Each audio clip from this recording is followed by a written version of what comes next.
Habría que comenzar tal vez con el final. Los OCAS no se han creado solos, de forma que no es que se tengan que defender solos. Los organismos constitucionalmente autónomos son el resultado de un largo debate deliberativo donde el poder encargado de crear, reformar y abrogar las leyes del país, el Senado de la República y la Cámara de Diputados, han decidido modificar la ley de leyes con los procedimientos establecidos en la Carta Magna, que por cierto implican la participación del 50% más uno de las legislaturas locales, para darle vida a esto que se llama organismos constitucionalmente autónomos. Y no es otra cosa que la asignación de tareas específicas del Estado, tareas muy relevantes que requieren un nivel de especificidad y que tienen una relevancia social destacable. Bueno, es el legislador federal, en el uso de sus atribuciones como representante popular y con la aprobación de las legislaturas locales en mayoría absoluta, ha decidido asignar en la ley de leyes tareas a nuevos organismos que no están adscritos a ninguno de los tres poderes constituidos. Ya lo decía la presidenta en su intervención inicial, cuando citaba a Montesquieu, y decía, bueno, pues la clásica división de poderes y el equilibrio de los mismos se ve de alguna manera modificado, modernizado con la aparición de estos nuevos organismos. Y rescato, aunque ya lo dijo muy rápido Pedro, algunos temas que en efecto la Corte ha referido. Yo creo que cuando queremos analizar los OCAS en México es muy difícil si lo hacemos exclusivamente desde la teoría. Pero cuando ya revisamos las sentencias y las jurisprudencias que ha metido la Corte al respecto y cómo le va dando forma, pues sí podemos encontrar ya una verdad jurídica para referirnos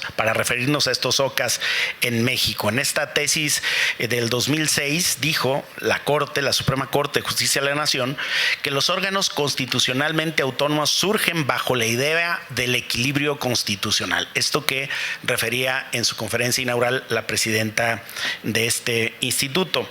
Y también dijo, tales órganos dejan de concebir a la organización estatal derivada de los tres poderes tradicionales y pretenden hacer, ojo con esto, más eficaz. ¿Para qué se hicieron los OCAS? Para hacer más eficaz el desarrollo de actividades que son del Estado mexicano y que en antaño estaban asignados a alguno de los tres poderes, específicamente al Ejecutivo o al Legislativo, y debido a la relevancia social y al nivel de especificidad que esas tareas tienen, fue necesario conferirlas a un órgano constitucionalmente autónomo. Ahora bien, si nosotros revisamos bien lo que viene argumentando la Corte, que son, creo que, argumentos poderosísimos para la defensa, también para el entendimiento de qué es un organismo constitucionalmente autónomo y de por qué es importante, relevante, fundamental para la tarea del Estado mexicano que existan y que tengan esa autonomía financiera, pero también funcional, de la que se refirió el doctor Pedro Salazar. Pues hay que entender que son diversas actividades encomendadas al Estado que hoy deben de hacer. ¿Ustedes se imaginan que pudiéramos volver a la época en donde los gobiernos, no me voy a referir a algún gobierno en específico ni a un periodo, sino en donde los gobiernos de los distintos signos, los locales, el federal y los municipales, pudieran organizar sus propias elecciones? Y que ellos imprimieran sus boletas, determinaran los funcionarios de casilla, contaran los votos y declararan la validez de la elección y por lo tanto la renovación de los cargos públicos en un esquema en el que ellos fueran juez y parte. Pues yo tampoco me lo imagino, como tampoco me imagino que podríamos regresar o retrotraernos a la época en donde el derecho de acceso a la información era una concesión graciosa de un gobernante en turno que quería ser más o menos, dado a dar acceso a los ciudadanos a la información pública. Entonces yo creo que cuando surge un órgano constitucionalmente autónomo como este, porque el gobierno no puede ser juez y parte. Los llamo nada más a hacer entendimiento del sentido común para darnos cuenta que el gobierno no puede ser juez y parte, y por eso se tuvo que crear estos organismos. Y después, cuando pasamos a la era digital y la era de las telecomunicaciones, como dijo Sartori en su libro Al videopoder,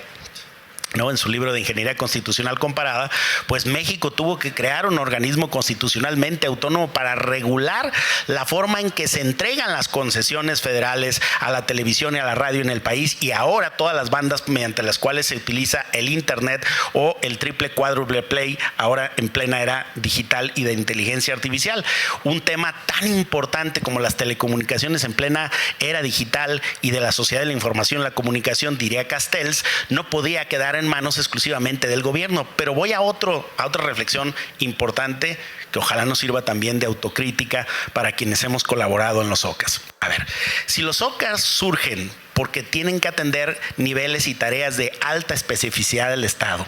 y si los OCAS surgen porque estas tareas son de enorme relevancia social para la propia coexistencia del Estado-nación, entonces los OCAS tendrían que asumir como principal tarea un servicio profesional. Sí lo existen algunos, pero no en todos. Por ejemplo, en este instituto está el proyecto, no está terminado, no está funcionando al 100% como debería, porque también los OCAS podrían ser motivo de la captura para intereses que no necesariamente son públicos, sino para intereses que podrían ser de facción y camarilla. Por eso la importancia de protegerlos del gobierno, pero también de los intereses y de grupos que de repente pueden torcer las funciones originales asignadas por el legislador en la Constitución para beneficio o para la política interna. Cuando decía el comisionado en las preguntas detonadoras, ¿cómo podemos blindar, dice el comisionado Alcalá, cómo podemos brindar la designación de los integrantes de los órganos constitucionalmente autónomos, especialmente del Poder Legislativo? Pues es muy difícil, porque el Poder Legislativo es un órgano político, se agrupa por fracciones integradas por partidos políticos, es sumamente difícil blindarla ahí. Yo les diría, la única manera de brindarla es apelando a los perfiles profesionales, y otra vez con la idea del servicio profesional, porque para poder ser independiente en tus decisiones tienes que ser profesional en tu desempeño. Si no eres profesional en tu desempeño, entonces tienes que preguntarle a alguien qué haces o qué decides. Solamente el que es absolutamente profesional en su desempeño puede llegar a tener la, digamos, independencia intelectual y profesional para aportarle a los organismos constitucionalmente autónomos. Y lo decía ahorita Pedro Salazar Ugarte, y citó al maestro José Woldenberg, que por supuesto hizo una gran contribución en la creación, en la confección de un organismo que no nació siendo un OCA, pero que al paso del tiempo se convirtió en un OCA. Recuerden ustedes que el primer Instituto Federal Electoral lo presidía el secretario de Gobernación, entonces no era un órgano constitucionalmente autónomo desde que nació. Fue la reforma, si no mal no me acuerdo, 95-96, la que saca al secretario de Gobernación del pleno del instituto, y con ello se da el primer Instituto Federal Autónomo, ahora sí presidido por consejeros electorales, ya no ciudadanos, en donde ya el Poder Ejecutivo no llevaba la presidencia y ni la rectoría de ese instituto. No todos nacieron como OCA, se transformaron a la par del tiempo. Pero Woldenberg, por ejemplo, y otro que fue consejero y que le da el nombre a este auditorio, a Alonso Rujambio Irazábal, Jacqueline Pechar, Mauricio Merino, entre aquel consejo de superlujo que tuvo ese IFE, le dio que profesionalismo, qué era la característica y por qué llegó a ser un organismo constitucionalmente autónomo sumamente fuerte, por el alto nivel profesional de quienes lo integraron,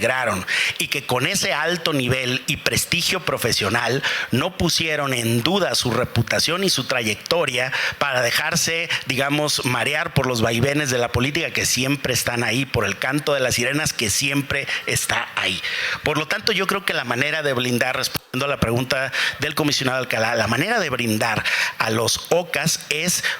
subiendo los perfiles profesionales, definiendo los perfiles profesionales de quienes deberán de integrarlos. Entre más exigente sea el perfil profesional, más garantías tendremos de éxito en quienes los integran y los conducen. Y por otro lado, los OCAS, que al paso del tiempo, algunos llevan poco más de 2 décadas existiendo en México, van generando también vicios e inercias a su interior. Y no me refiero a nada en particular, sino al conjunto de OCAS en lo general, desde los más antiguos hasta los más nuevos. Y la manera de acotar esa tendencia natural a querer controlar áreas o hacerte de cotas de poder al interior de los OCAS debe de estar necesariamente en un servicio servil o servicio profesional o carrera administrativa que permita que los ascensos, los despidos y los ingresos se definan en función exclusivamente del mérito, no de la recomendación, no del padrinazgo, no del acompañamiento político de un partido. Si no hacemos esto, entonces estaríamos cerrando también los ojos a la crítica interna que debemos de hacernos frente a los OCAS. Hay que defenderlos de los poderes, de la intervención indebida de los poderes públicos, sí, pero también de la captura por intereses facciosos, sediosos o contrarios al interés general.